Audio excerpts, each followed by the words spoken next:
నడిచినా కూర్చున్నా మోకాళ్ళ నొప్పులు వస్తున్నాయా? ప్రాణ పెయిన్ క్లినిక్ లో అధునాతన చికిత్సతో మోకాళ్ళ నొప్పులు తగ్గించుకోండి.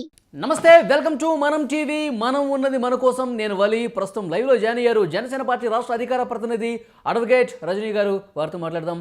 రజనీ గారు నమస్తే. మేడం నమస్తే అండి. రజనీ గారు, కేశినేని నాని వైసీపీలోకి జాయిన్ అవుతున్నట్టుగా సమాచారం వస్తుంది. ఆయన ఇవాళ రేపు వైసీపీ కండువా కప్పుకోబోతున్నట్టుగా ఇన్ఫర్మేషన్ వస్తుంది. దాంతోపాటు పార్థసారథిగా టీడీపీలో జాయిన్ అవుతున్నారు అంబటి రాయుడు గారు. మొన్ననే రిజైన్ చేసినటువంటి అంబటి రాయుడు గారు జనసేనలోకి వస్తున్నట్టుగా, మీ పార్టీలోకి వస్తున్నట్టుగా సమాచారం వస్తుంది. ఈ కప్పగంతులు గోడ దూకుల్ని ఎట్లా చూడాలి మేడం?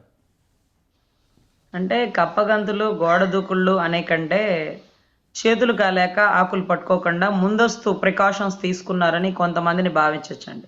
ఇంకొంతమంది బాగా అనుభవజ్ఞులైనటువంటి వ్యక్తులు రాజకీయాలు కొన్నాళ్ళు చేయాలి, కొన్నాళ్ల తర్వాత యువతరానికి రాజకీయం నేర్పించి పంపించాలి. అంతేకాని ఎల్లకాలం పదవుల్లో ఉంటాం, పదవి ఇవ్వకపోతే అలుగుతాం అంటే వయసుకి పెద్దరికానికి ఇచ్చేటటువంటి మర్యాద ఎలా ఉంటుందండి?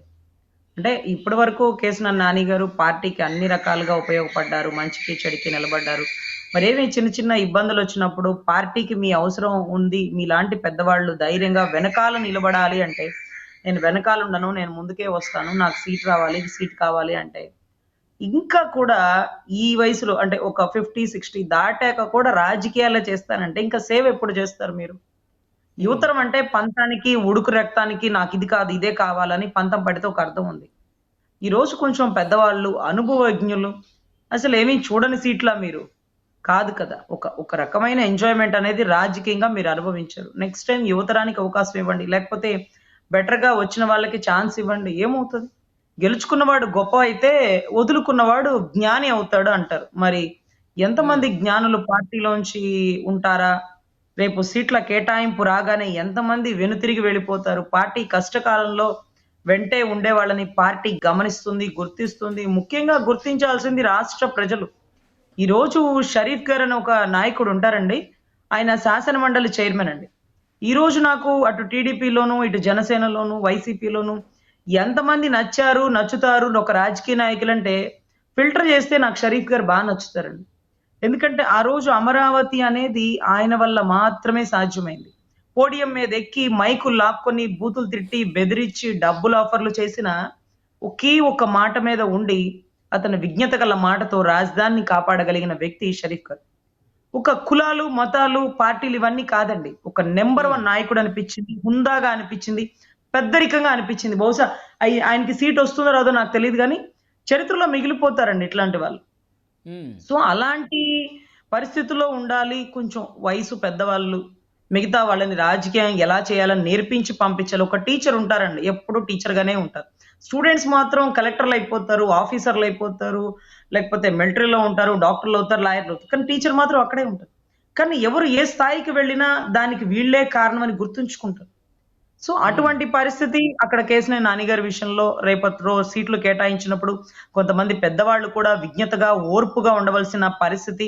ఈ రాష్ట్ర రాజకీయాల్లో రాష్ట్రాన్ని కాపాడుకునే పరిస్థితుల్లో మీరు కొంత సీటుని త్యాగం చేశారని భావిస్తే రాష్ట్ర ప్రజలమైన మేము మనస్ఫూర్తిగా గుర్తిస్తాం. ఎంపీగా గెలిచిన వాడి కంటే సీటు వదులుకున్న వాడిని గొప్పగా మేము ఊహించుకుంటాం. సో ఇకపోతే పార్థసారథి గారు పెనమలూరు నుంచి ఉన్న వ్యక్తి ఈ రోజు టీడీపీలోకి వచ్చారు. బాగా పట్టున్నటువంటి ఏరియా అండి అది. అందులోనూ టీడీపీ హవా ఎప్పుడు ఉంటది. సో రానున్న పరిణామంలో టీడీపీ జనసేన కూటమి ప్రభుత్వం ఫామ్ చేస్తుందని గుర్తించి సుమతి, కాలమతి, మందమతి అనే ఒక చేపల కథలాగా చాలా మంది ముందుగానే వచ్చేసారు. తర్వాత కాలమతుల్లాగా ఈ పెనమలూరు పార్థసారథి లాగా ఇంకా చాలా మంది రాబోతున్నారు. ఇక మందమతి లాగా జగన్మోహన్ రెడ్డి గారితో ఎవరు మిగిలిపోతారో చివరి వరకు. వైసీపీ నుంచి టీడీపీ జనసేనలోకి వచ్చే వాళ్ళతో ఎలాంటి ఇబ్బంది లేదా? ఇట్లా ఈ వలసలు మీ పార్టీల్లో ముసలం పుట్టే పరిస్థితి ఏమైనా కనిపిస్తుందా? అఫ్ కోర్స్ ఇటువంటి పరిస్థితుల్లో ఎవరిని నమ్మాలో, ఎవరిని నమ్మకూడదు అనే పరిస్థితి కూడా పార్టీకి ఉంటుందండి. అందుకే మనం ముందుగానే పీకే సర్వే గారిని దించాం కదా బరిలోకి. సో పీకే సర్వే నెంబర్ 1గా ఉంటుందండి. అందులో జగన్మోహన్ రెడ్డి గారికి సర్వే ఎట్లా చేసినారో మనం చూసాం కదా. సో ఇప్పుడు రానున్న వచ్చే వాళ్ళని కూడా పీకే సర్వే ఫిల్టర్ చేస్తుంది. వీడు కోవర్ట్ అని, లేకపోతే వీళ్ళు ఇంకొకటని, పాపం వీళ్ళు పరిస్థితి బాగలేకొచ్చారని, పాపం వీళ్ళు వైసీపీ నుంచి విరక్తి చెంది వచ్చారంటూ ఫిల్టర్ చేస్తుంది. సో అదే రకంగా స్వాగతించాలా వద్దనాలా అనే దాంట్లో సంస్కారవంతులు ఎవరు ఏ పార్టీలోకి వచ్చినా స్వాగతించాల్సిందే. ఇప్పుడు కేశినేని నానిని గౌరవ జగన్మోహన్ రెడ్డి గారు స్వాగతిస్తున్నారు చూడండి. ఎంత సంస్కారవంతుడో. సొంత పార్టీలో వాళ్ళు వెళ్ళిపోతుంటే ఆపలేదు గానీ, పక్క పార్టీలో వాడు వస్తానంటే కండవాలు కప్పుతున్నారు. ఉమ్, కనీసం సొంత పార్టీలో వాడు వెళ్ళిపోయేటప్పుడు కారణాలు ఏం చెప్తున్నారో తెలీదు గానీ, కన్నీళ్లు పెట్టుకుంటున్నారు. పాపం మా కోడిగుడ్డోడిని చూడండి. చాలా దారుణం అండి. ఉమ్, పాపం గుడివాడ అమర్నాథ్ గారైతే అసలు ఆయన ఒక స్టేజ్‌కి లేపేశారు బ్యానర్‌ని. ఉమ్. అటువంటిది ఈరోజు ఆ బ్యానర్ తోనే కన్నీళ్లు తుడుచుకుంటున్న పరిస్థితి. సో, ఆ పార్టీలోకి వెళ్ళిన వాడి పరిస్థితి ఎలా ఉందో మీరు చూసి కూడా అలాంటి ఒక వాళ్ళని పైకి ఉడుకుల లేపింది జగనే, కింద పడేసింది కూడా జగనే అంటారా?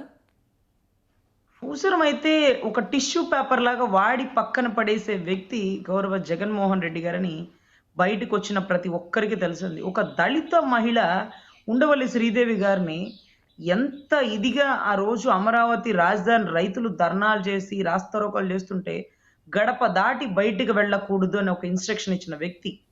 ఆయన చెప్పిన అడుగుజాడల్లో నడిచి రాజధాని రైతుల వైపు తొంగి కూడా చూడనటువంటి శ్రీదేవి గారిని కూడా ఏదో ఒక ఉమ్, కారణం చెప్పి పార్టీలోంచి బయటికి గెంటాడు. ఈళ్ళ మీదకి దాడి చేపిచ్చాడు. పాపం వాళ్ళ పిల్లలు సైతం ఎదుర్కోలేకపోయారు ఆ పెనుదాడిని. సో, ఉమ్. అప్పుడు గుండె జగన్ జగన్ అని కొట్టుకుంటున్న ఆవిడ గుండె ఘన్ ఘన్ ఘన్ అని కొట్టుకొని బయటికొచ్చి టీడీపీని ఆశ్రయించింది.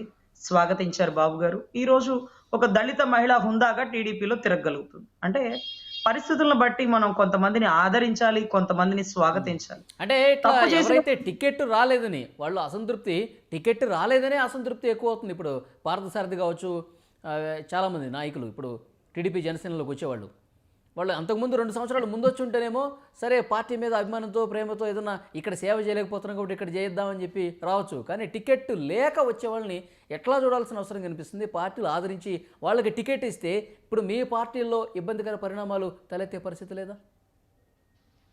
అఫ్‌కోర్స్ ఇందాక మీరు అడిగిన క్వెషన్ నాకు యాజ్ టీజ్ అంబటి రాయుడు గారి విషయంలో కరెక్ట్‌గా ఉందేమో అనిపిస్తుంది. ఎందుకంటే పార్టీలో చేరి 10 రోజులైంది. పార్టీ ఉమ్, కండువా కప్పుకొని హుందాగా పార్టీ మీటింగ్‌లు 2, 3 కండక్ట్ చేసి, అక్కడక్కడ వాయిస్‌లు ఇచ్చి, తర్వాత ఈరోజు కండువా పక్కన పెట్టి నేను మళ్ళీ ప్రాక్టీస్‌లోకి వెళ్తున్నానన్నట్టుగా ఒక ట్వీట్ చేసి, రాజకీయాల్లోకి వచ్చే ఉద్దేశం ఉంటే ఉమ్, మళ్ళీ ఒక ట్వీట్ చేస్తానంటూ రాష్ట్ర ప్రజలకు ఒక మెసేజ్ ఇచ్చినటువంటి రాయుడన్న ఉమ్, ఈరోజు జనసేన కండువా కప్పుకుంటున్నారు. చాలా మంది మాకు నిజంగా చాలా సంతోషంగా ఉందండి. ఎందుకంటే ఇంత తొందరగా వీళ్ళు కళ్ళు తెరుచుకున్నారా? అన్నయ్యని దాటి బయటికెళ్ళి వల్ల కాక మళ్ళీ అన్నయ్య దగ్గరికే వస్తున్నారా? అంటే 10 కాపు రోజుల్లో కులం ఏం అంతా జ్ఞానోదయం అయింది రజనీ గారు? వైసీపీ కండువా కప్పుకున్నారు, వైసీపీ నుంచి టికెట్ వస్తుంది అన్నారు. ఈ 10 రోజుల్లో ఏం జరిగిపోయింది? జనసేన ఎందుకు గుర్తొచ్చింది ఆయనకి? ఆ! ఎందుకంటే బాగా ఎమ్మెల్యేలైనటువంటి ఉండవల్లి శ్రీదేవి గారిని, బాగా పార్టీకి స్ట్రాంగ్ లీడర్ లాంటి కోటంరెడ్డి గారిని, వీళ్ళందరినీ కూడా బయటికి పంపించేసి, అవసరానికి వాడుకొని టిష్యూ పేపర్‌లా చేసింది. రేపు నా పరిస్థితి అయినా అంతేననుకోని ముందుగానే తెలివి తెచ్చుకున్నారా అనేది ఒక క్లాస్ అయితే, ఇంకొక డౌట్ ఉమ్, అందరూ అడుగుతున్న ప్రశ్న అండి. గతం నుంచే గుంటూరులో పోటీ చేయాలన్న ఉద్దేశంతో అంతకు ముందు నుంచే అక్కడక్కడక్కడ పని చేసుకుంటూ, అక్కడక్కడక్కడ ఫ్లెక్సీలు, అక్కడక్కడక్కడ మీటింగ్‌లు జరిగినవి కదా! ఈరోజు గుంటూరులో టికెట్ ఇవ్వనన్నారు. అందుకే అలిగి బయటకొచ్చాడు. ఇప్పుడు ఉమ్. మన ఇప్పుడు పార్టీలో జనసేన టికెట్ టికెట్ ఇస్తారా? ఇస్తుందా గుంటూరు అంబటిరాయుడికి? అదే సార్. అక్కడ టికెట్ రాలేదని ఇక్కడికొచ్చారు. ఇప్పుడు ఇక్కడ టికెట్లు ఇంకా అసలు ఇంతవరకు మేమే డిక్లేర్ చేయలేదు. సంక్రాంతి తర్వాత అన్నారు, సంక్రాంతి ముందన్నారు, డిస్కషన్ జరుగుతుందన్నారు. ఇద్దరు ఉమ్. కూర్చొని ఇవ్వాల్సిన టికెట్లు కాబట్టి ఒకడు త్యాగం ఇప్పుడు చేయాలి. టికెట్ లేక వస్తున్నాడు ఒకడు కాబట్టి టికెట్ హామీ ఏమైనా ఇచ్చుంటారేమో. అంత తేలిగ్గా సార్ పవన్ కళ్యాణ్ గారితో ఆట ఆడడం అంటే క్రికెట్ గ్రౌండ్‌లో ఆడినంత తేలిక కాదు సార్. 'కౌన్ ఉమ్, బనేగా కరోడ్‌పతిలో' హాట్ సీట్ ఎలా ఉంటుందో తెలీదు గానీ, పవన్ కళ్యాణ్ గారు ఉమ్, ఎదురుగా కూర్చొని ఆయన అడుగుతున్న క్వెషన్‌లకి ఆన్సర్ చెప్పాలంటే, "నీ పేరేంటమ్మా?" అంటే ఆప్షన్స్ ఉంటే కానీ నా పేరు ఉమ్. ఆన్సర్ కూడా చెప్పలేనటువంటి క్రిటికల్ పొజిషన్ ఉంటదక్కడ. ఓకే. అక్కడ అదేంటో ఒక నిజాయితీ గల్ల వ్యక్తులు మాత్రమే నిలబడగలుగుతారు. లేకపోతే ఏదన్నా మనసులో పెట్టుకొని వచ్చిన వాళ్ళు భయంగా ఉంటారు అనే ఉమ్, పరిస్థితి అయితే ఉంటుందండి. ఎందుకంటే హాట్ సీట్‌లో 40 మినిట్స్ కూర్చుందాన్ని నేను. So, okay. ఒక్కొక్కసారి మనిషి చల్లగా ఉన్నట్టుగా మంచి క్వెషన్స్ అడుగుతారు. ఇంకొకసారి చాలా ఉమ్, కఠినంగా మాట్లాడతారు. అన్నిటిని స్వీకరించాలా. ఈరోజు అంబటి రాయుడు గారు బయటకొచ్చి కండువా కప్పడం మాత్రమే రాష్ట్ర ప్రజలకు తెలుస్తుంది. లోపలికెళ్ళాక ఆయన అడిగే క్వెషన్స్. ఎందుకెళ్ళావు? ఓకే. 10 రోజుల్లో ఏం తెలుసుకున్నావు? ఏం ఎక్స్‌పెక్ట్ చేసొస్తున్నావు? అక్కడేమి ఇవ్వనన్నారు? ఇక్కడేమి కావాలనుకుంటున్నావు? ఇలా అడుగుతుంటే ఆన్సర్సే రావండి. మరి ఆయన కొంచెం ఎక్స్‌పీరియన్సో లేకపోతే దాన్ని ఫేస్ చేయగలుగుతారో మాకైతే తెలీదు గానీ, హాట్ ఇప్పుడు మీ సీటేనండి. ఈ పార్టీలోకి వస్తే రోజుకి మరింత నిజాయితీతో పనిచేయాల్సిన అవసరం ఉంటుందంటారు. అమ్మో! నిజాయితీ కాదండి. పార్టీ కండువా కప్పుకున్నారంటే ఇక అయిపోయినట్టే. ఒక ఒక గిరిగీసి గీత పెడతారు చూడండి. దాని లోపలే ఉండాల. హ్మ్. ఈరోజు నేను చాలా బాగా మాట్లాడతానని కింద కామెంట్ బాక్స్‌లో వస్తూ ఉంటాయి. అదే రకంగా చాలా మంది వెళ్ళిన వాళ్ళల్లా పేరుతో సహా గుర్తుపెట్టి చాలా చక్కగా మాట్లాడతానంటారు. కానీ పవన్ కళ్యాణ్ గారు మాత్రం నేను ఎక్కడెక్కడ తప్పు మాట్లాడిన బిట్ పట్టుకొని దాన్ని మాత్రమే క్వెషన్ చేస్తారు. హ్మ్. అంటే దాని అర్థం ఏంటంటే మనలో మంచి ఎవరైనా చెప్తారండి. మన అదే. అనుకున్నప్పుడే మనలో చిన్న చిన్న మైనస్‌లుంటాయి. అవి కవర్ హ్మ్. జేసుకోండి. డిబేట్ స్థాయిని పెంచుకోండి. అవతలోడు రెచ్చగొడితే మీరెందుకు అంత స్ట్రాంగ్‌గా మాట్లాడుతున్నారు? మీ పరిధి అవును. దాటి ఎందుకు మాట్లాడుతున్నారు? ఎందుకసలు ఒక వ్యక్తిని వ్యక్తిగత విమర్శలు చేయాల్సిన అవసరం ఏంటి మీరు? హ్మ్. అంటూ చాలా స్ట్రాంగ్ వార్నింగ్‌లు ఇస్తారండి. అప్పుడు రజనీ గారు ఆయన ఫైనల్‌గా చూస్తే ఒక విషయం చెప్పండి. కేశినేని నాని టీడీపీ నుంచి వైసీపీలోకి వెళ్తున్నారు. ఇప్పుడు వైసీపీ నాయకుల్లోనే చాలామంది అసంతృప్త నేతలు అసలు జగన్ గారిని కలిసే అవకాశం లేదు. జగన్ గారి దగ్గరికి వెళ్ళాలంటే ఒక పెద్ద అడ్డుగోడ ఉంటుంది. వాళ్ళని దాటుకుని పోవాలి. అక్కడ అసలు వెళ్ళే పరిస్థితి లేదని తీవ్ర అసంతృప్తి వ్యక్తం చేసే నాయకులు మనం చూస్తున్నాం. ఇప్పుడు నాని గారు వెళితే నేరుగా జగన్ గారిని కలిసే పరిస్థితి ఉందా పార్టీలో జాయిన్ అయిన తర్వాత? చంద్రబాబు గారిని అయితే గతంలో చాలా ఈజీగా కలిసి మాట్లాడే పరిస్థితి ఉండేది. సార్ నిజంగా చంద్రబాబు గారి పార్టీ ఆఫీసు ఎప్పుడు ఒక తెలిచిన గుడి ద్వారంలాగా ఉంటుందండి. రియల్లీ అప్రిషియేట్ అండి నిజంగా. ఏ కార్యకర్తకైనా ఆయన నడుచుకొని కిందకు వచ్చి వెళ్ళే లోపల కనపడతానే ఉంటారు. అలాగే ఇటువంటి లీడర్‌లండి. అంటే కేశినేని లాంటి వాళ్ళు, పత్తిపాటి పుల్లారావు గారు, గద్దె రామ్మోహన్ రావు హ్మ్. ప్రతిరోజు ఆఫీస్‌కొచ్చి కూర్చోవాల్సిందే. వాళ్ళ నియోజకవర్గంలో ఓట్ల గురించి, సీట్ల గురించి, సమస్యల గురించి హ్మ్. పట్టించుకోవాల్సిందే. గ్రౌండ్ లెవెల్ వర్క్ చేయాల్సిందే. చంద్రబాబు గారితో ప్రతిరోజు వచ్చిన వాళ్ళు భేటీ అవ్వాల్సిందే. కానీ ఓకే. జగన్మోహన్ రెడ్డి గారి వ్యూహం అలా ఉండదండి. వ్యూహం అంటే మళ్ళీ 'రామ్ గోపాల్ వర్మ' సినిమా దగ్గరికెళ్లారు. ఆ వ్యూహం కాదు. అసలు అడుగడుగునా బార్కెట్లేనండి. అడుగడుగునా హ్మ్. బార్కెట్లే. అర్రే! ఫిల్మ్ స్టార్ ఎవరు పాపం 'చిరంజీవి' గారు, 'మహేష్ బాబు' గారు వీళ్ళందరూ వచ్చినప్పుడండి ఎక్కడో గేట్ ఆపిచ్చి, ఎంతో దూరం నడిపిచ్చి హ్మ్. ఇంట్లోకి అవును. లోపలికి పోనిచ్చారండి. సో, అదే రకంగా 'చిరంజీవి' గారు సంస్కారంగా నమస్కారం పెడుతున్నటువంటి పరిస్థితుల్లో కూడా అదే 'త్రిబుల్ ఎక్స్' సోపు లాంటి వాడరేమోనండి బహుశా 'జగన్మోహన్ రెడ్డి' గారు సంస్కారం లేదా ఆయనకి. ఒక వ్యక్తి నమస్కారం పెట్టినప్పుడు తిరిగి నమస్కారం పెట్టడం అనేది సంస్కారం లేనటువంటి వ్యక్తి ఓకే. అని మనం భావించాలి. So, okay. అటువంటి పరిస్థితుల్లో ఇప్పుడు ఆ గోడ నుంచి ఈ గోడ దాకొచ్చిన కేశినేని నాని గారిని ఎంతవరకు స్వాగతిస్తారు? లేకపోతే ఎలా అయితే కొడాలి నానిని వాడి పక్కన పడేశారో, వల్లభనేని వంశీతో పాపం భువనేశ్వరమ్మకి క్షమాపణలు చెప్పిన పరిస్థితి చూసాం మనం. అదే హ్మ్. రకంగా కొడాలి నాని వంశీ గారు ఇష్టాచారంగా మాట్లాడిన పరిస్థితి చూసాం. ఈరోజు వాడి పడేసిన టిష్యూలాగా పక్కన పడేసిన పరిస్థితి. అదే ఓకే. రకం పాపం కోడిగుడ్డోడు కన్నీళ్లు చూసాం. కోటమిరెడ్డి గారి ఏదైతే చుట్టూ ఉండే సెక్యూరిటీని తీసేయడం చూసాం. ఉండవల్లి శ్రీదేవి గారిని అవమానించడం చూసాం. ఓకే. పార్టీలోంచి వెళ్ళిపోతున్న వాళ్ళు బాధతో వెళ్ళిపోతున్నారండి. సీట్ల గురించి కాదండి. మళ్ళీ హ్మ్. కూడా వాళ్ళకే సీట్లొస్తాయి. కానీ ఆ సీట్లు వద్దు, వీడు వద్దు అన్న భయంతో వెళ్ళిపోయిన పరిస్థితిలో ఇతను ఏం ఆశించి వస్తున్నాడు? దేన్ని ఫేస్ అవ్వాలనుకుంటున్నారు? కనీసం పెద్దవారు కదా! వారికే తెలిసుండాలి. But anyway yeah! అంత తేలిగ్గా ఒక పార్టీ నుంచి ఇంకొక పార్టీలోకి వెళ్ళేవాడికి సీట్లొస్తాయా? తెచ్చుకోగలుగుతారా?